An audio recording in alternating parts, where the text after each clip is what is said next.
نحمدہ ونصلی ونسلم علی رسولہ الکریم بسم اللہ الرحمن الرحیم۔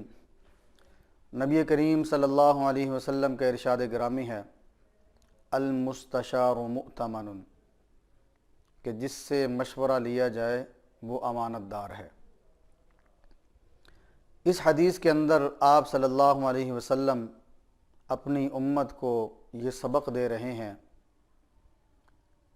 کہ آپ کا کوئی بھی بھائی جب آپ سے مشورہ لے تو اب اس کو وہی مشورہ دیا جانا چاہیے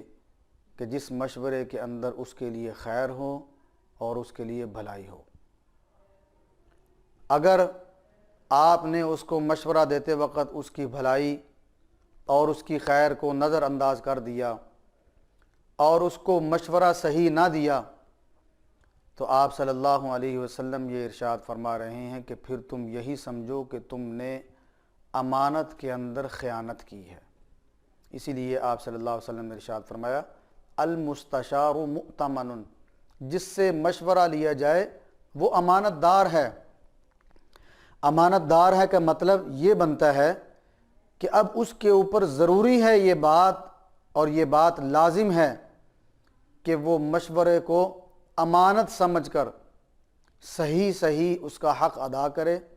اور صحیح معنی میں سوچ سمجھ کر اس کو مشورہ دے۔ یہ نہیں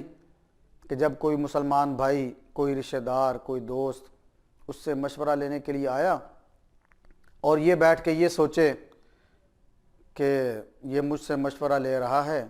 اس نے فلاں وقت میں میرے ساتھ زیادتی کی تھی، لہذا اس زیادتی کا بدلہ اب اس کو میں غلط مشورہ دے کر اس سے میں لیتا ہوں اور اس کا یہ نقصان کرتا ہوں۔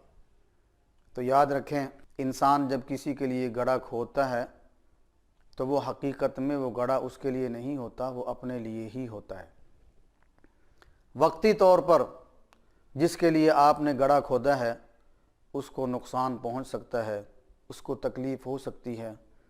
اس کو پریشانی کا سامنا کرنا پڑ سکتا ہے، لیکن یاد رکھیں وہ اس کی تکلیف، وہ پریشانی وہ وقتی ہوگی، اور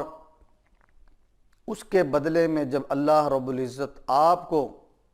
تکلیف پہنچائیں گے، آپ کو پریشانی پہنچائیں گے،